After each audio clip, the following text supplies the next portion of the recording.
What about on cable TV? We don't qualify. We get them, but we've just never hit them. Damian Lillard back to being a Blazer. 3 years, $42 million after being waived by the Bucks to clear space for Miles Turner. In 11 years with the Blazers, Brewers franchise leader in points and threes.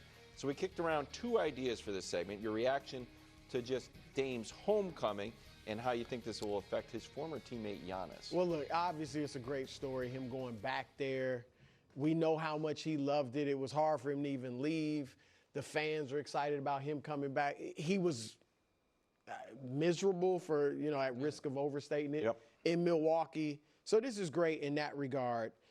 And a lot of people would say he could have went to the Lakers. Now, remember, he's going to probably miss maybe all of next season. I think that's the plan. But let's say you can point to teams, Golden State, the Lakers, or, some of these contenders that maybe he could have gone to for less. He doesn't need a lot of money because Milwaukee still got to pay him and have a shot at winning a championship. But here's the thing.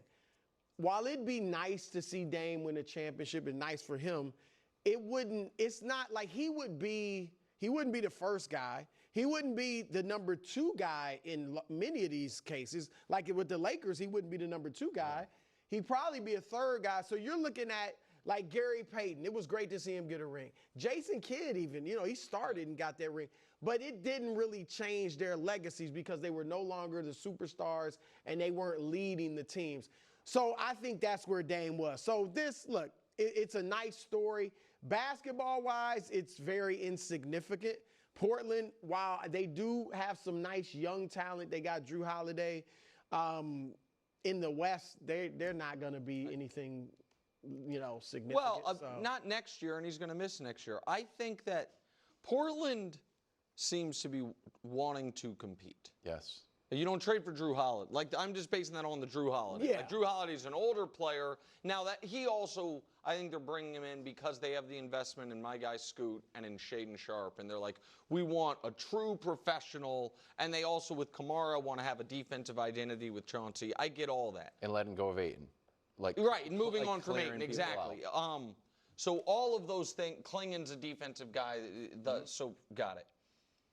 I wonder how they'll look this year, and then how we'll feel about, they're dropping in a year from now Damian Lillard to that team. And what now can they win? Which will be interesting. Right, and I'm not talking about them like winning a championship, but could they be back to what a lot of the Dame Portland teams were? Like, hey, they're going to be in the playoffs and in the mix. I think the West is even better now, though. Well, I agree, but I guess the point would be a year from now, who knows how things look exactly. What the Warriors look like a full season from now. What the Lakers look like and the Clippers look like a full season from now. You know what I mean? And so I think it is, I agree with you entirely. It is an awesome story. I also think it's not nothing basketball-wise, and the Blazers clearly don't think it's nothing basketball-wise because they're not paying him the minimum. You know what I mean? They're giving him basically the full mid-level for 3 years, and knowing that year one, it's basically, to me, a 2-year, $42 million deal. Yeah. Because, you know what I mean? Because year one. I mean, they're giving him way more than you would have to. Than you would have to. They're being and nice. I think it's really, I'm very happy for Dame. But in the West, what are they this year? And here's the thing. But they're a year away. Let's say I'm talking about a year from now. Let's say they play well this year. Yeah. And, I mean, some of their, everybody on their team that's got potential is not a guard. But if Scoot, I mean, I'm kind of done with the Scoot might be a star type thing. But let's say he does play well. Like, then you drop in Dame, and it's been Dame's team for his entire career. It could be a bit awkward depending on what happens this year. Sure. Like, if the young guards really emerge and play really well, then But you also now do have the young guards get to see how Drew Holiday conducts himself on a day-to-day basis and how Damian Lillard attacks rehab. And I actually think that's smart. I think smart's the wrong word. I think that's useful. It's a good example. You know what I mean? Like, it's like, okay, we have two true, one no doubt Hall of Famer, and in the NBA, I think Drew probably is going to get in. Another guy that's close. How they conduct themselves, one when they're playing, one when they're not. You know what I mean? And what to do. And I think there's real value in that. I think we look around the teams that are just constantly either in chaos or underachieving.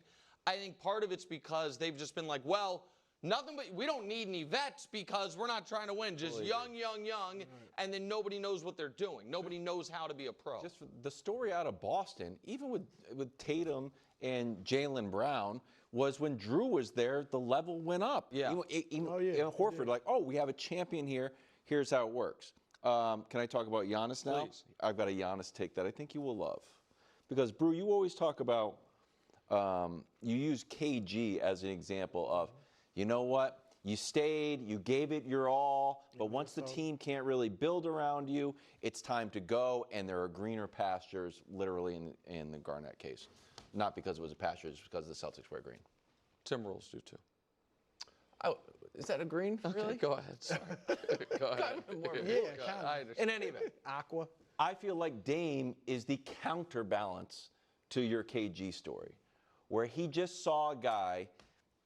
Giannis just saw a guy. Giannis just saw a guy come to his team, talk about, you were being kind of like saying he was miserable, but he said he was going through some personal stuff and he would go back to his condo or whatever and watch boxing on YouTube. He was not happy, and we kicked around, you know what? I bet if he had the opportunity and he could get into a time machine, he would go back to Portland and not do that trade. And as soon as he's available to do it, he does it.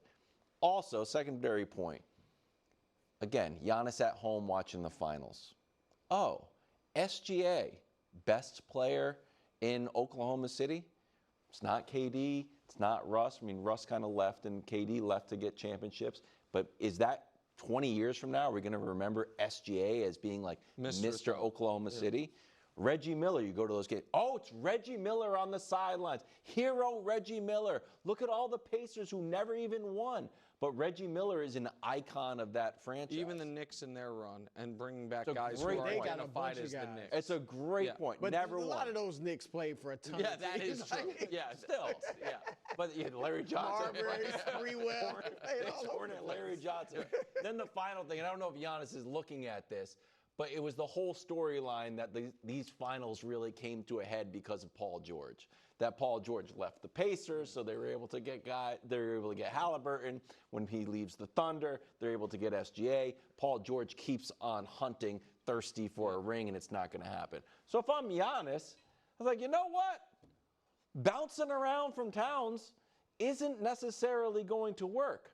I'm happy here. I just saw it not work with the guy that was on my team, and if he could do it over again, and he had the chance, he would go back home, and it's what he ended up doing. Do you buy it? It's a cute take. Oh, come on, bro. That was a good take. Here, and I bet Nick agrees with me. Go. And look, if Giannis decides to stay, he loves Milwaukee, I'm loyal. He does. I'm not going to kill him. That's fine. But he's on a different, as great as Dame is, and Dame's a first ballot Hall of Famer, top level. 75, he's a different level. Like, Giannis is in that top 15-ish range. Yes. And if he can win more championships, he could possibly get in the top 10 discussion.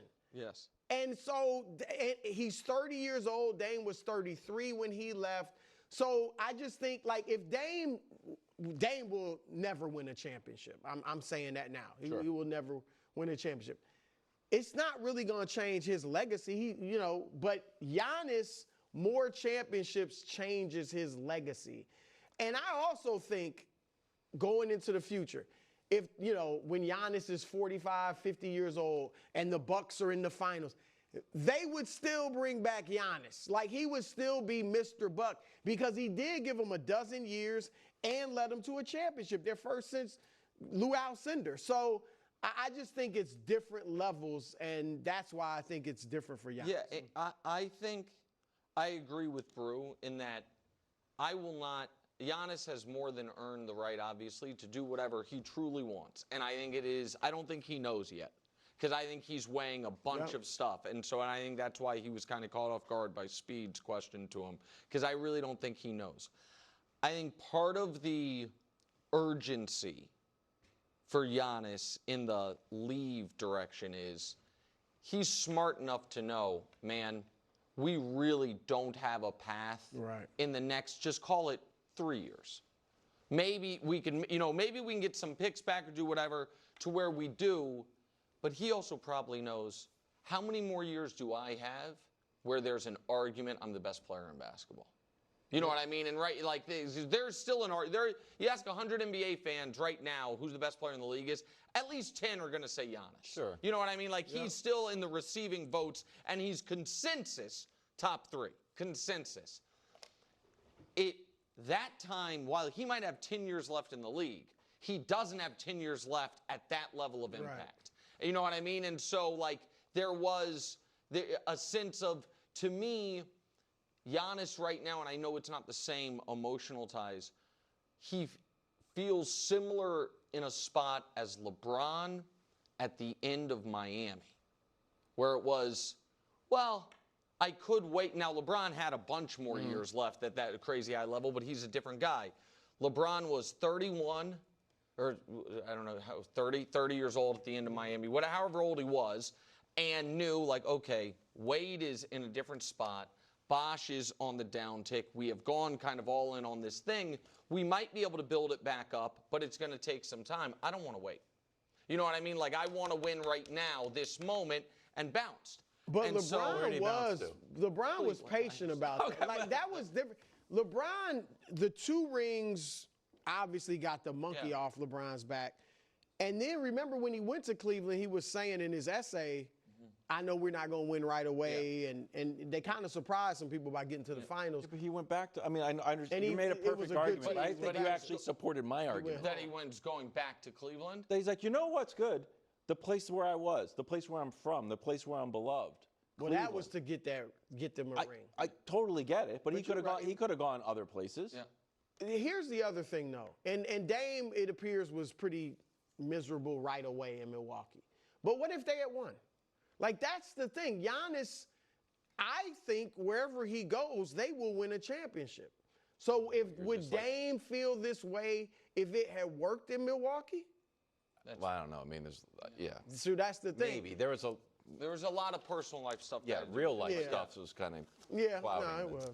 All right, coming up next, we are talking about Sam Darnold. Is he better than Dak? According to the experts on NFL.com, he is. Not the experts, the players. It's the players' vote. For type 2 diabetes, once weekly Mounjaro could help.